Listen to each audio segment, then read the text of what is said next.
بہت سے ایسے مواقع ہو سکتے ہیں کہ انسان یہ سمجھتا ہو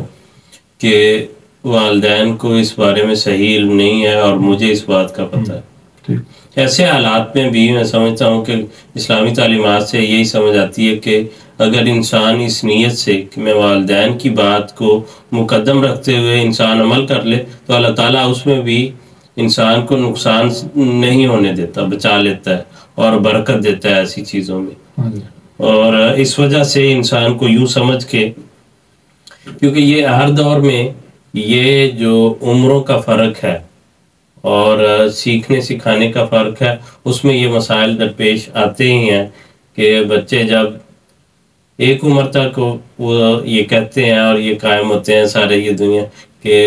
میرے والدین سب سے اچھے ہیں. آہستہ آہستہ جب وہ والدین اس کو پڑھاتے ہیں، بچے کو سکھاتے ہیں، پھر وہ ان کو کہنا شروع کرتا ہے کہ آپ کو اس بات کا نہیں پتہ جو میں نے سیکھ لی، اور پھر ان سے یہ اختلافات جو شروع ہوتے ہیں. لیکن اسلامی تعلیمات یہی ہیں کہ انسان کو ان سے ہمیشہ عزت کا، اور جو قرآن کریم کی آیت ہے کہ لا تقل لہما اف ولا تنہرہما،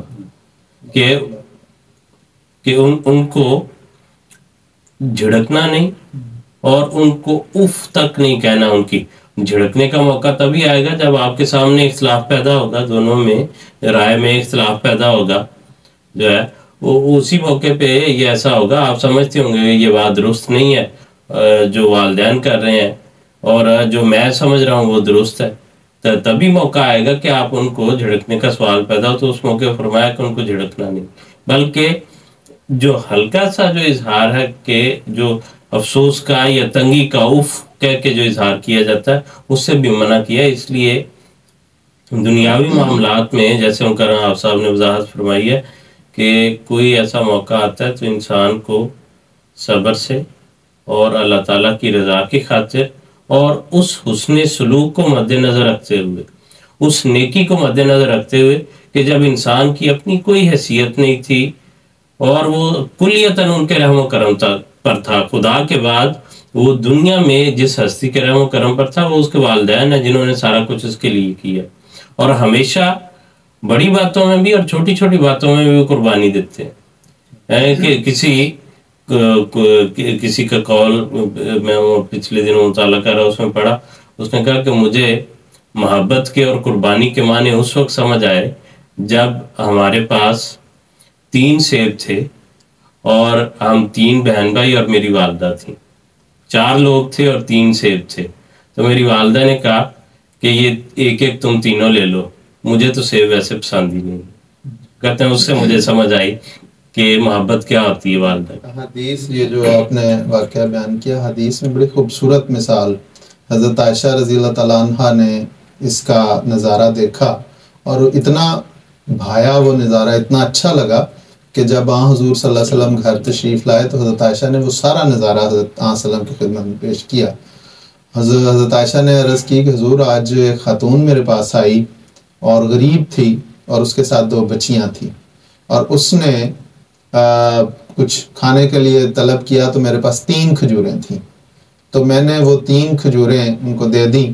وہ والدہ نے 2 کھجوریں دونوں بچیوں کو دے دی، اور تیسری کھجور وہ جو ہی منہ میں ڈالنے لگی تو 2 بچیاں جو تھیں انہوں نے اپنے حصے کی کھجوریں کھا کے تو وہ بھی مانگ لی، ہاتھ بڑھا دیا. تو والدہ نے وہ 2 ٹکڑے کر کے ایک اس کو اور ایک ٹکڑا اس کو دے دیا اور خود نہیں کھایا. تو یہ وہ قرآن حضور صلی اللہ علیہ وسلم نے اس پہ بشارت دی کہ ایسی والدہ کو اللہ تعالیٰ جنت عطا کرے گا. تو یہ ایک بہت زبردست چیز ہے جو آپ نے ذکر کیا آپ صاحب نے بھی، کہ قرآن کریم نے خاص طور پہ والدین کا ذکر کرتے ہوئے 2 بڑی اہم چیزوں کی طرف توجہ دلائی ہے، اور اس کو اس معاشرے میں تو خاص طور پہ، چونکہ ہمارا یہ پروگرام تربیتی بھی ہے اس لیے اس معاشرے میں خاص طور پہ اس کو مد نظر رکھنے کی ضرورت ہے کہ خدا تعالیٰ نے اپنی عبادت کے بعد والدین کے ساتھ حسن سلوک کو پہلے نمبر پہ رکھا ہے. اور اس کی وجہ یہ ہے کہ دراصل والدین چھوٹے لیول پہ رب اس کی ربوبیت کرتے ہیں، اور جس طرح اللہ تعالیٰ نے انسان کو پیدا کیا ہے اگلی نسل کو، بچوں کی پیدائش کا وہ ذریعہ ہے.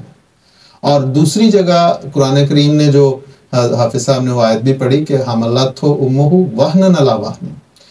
اس میں اگر ہم غور کریں تو اتنا مشکل کام ہے 9 مہینے کا، ایک چھوٹا سا آدھا کلو کا باٹ جو ایک وزن ہے، یا بعض اوقات کوئنز جیب میں ہمارے اگر ہوں تو ہم تھوڑی دیر کے بعد الجھن محسوس کرتے ہیں اور سوچتے ہیں کہ یہ نکل جائیں تو اچھا. تو وہ 9 مہینے تک ایک بوجھ کو ہر وقت اٹھتے بیٹھتے سوتے جاگتے چلتے پھرتے وہ اٹھا کے رکھتی. ایک معمولی قربانی نہیں، بہت بڑی قربانی. اور اس کے نتیجے میں اس کے جسم میں کئی تغیرات ہوتے ہیں اور وہ تکلیفیں پیدا ہوتی ہیں. اور اس کے باوجود اور پھر اس کی پیدائش، بچے کا جنم دینا، وہ خود ایک حضرت مسلم رضی اللہ تعالیٰ عنہ نے بیان کیا کہ اتنی تکلیف کی یہ بات ہوتی ہے کہ سورۃ مریم میں جو حضرت مریم کا وہ قول ہے کہ میں اس سے پہلے فوت ہی ہو جاتی، تو وہ حضرت مسلم رضی اللہ تعالیٰ عنہ بیان فرماتے ہیں کہ یہ دراصل ہر اس عورت کا جب وہ بچے کو جنم دیتی ہے یہ کیفیت ہوتی ہے، اتنا تکلیف کا امام. تو یہ چیزیں جو ہیں یہ سامنے رکھ کے اللہ تعالیٰ نے اتنا بڑا مقام والدین کو دیا. آپ نے جو آیت پڑھی کہ انہیں اف تک کہنے، اف ہم کسی کو کہہ دیتے ہیں، یہ بھی نہیں کہنے کا. لیکن سوال میں پوچھنے والے کا نام بھی اسی لیے میں نے مینشن نہیں کیا کہ کسی کے لیے وہ پرسنل نہ ہو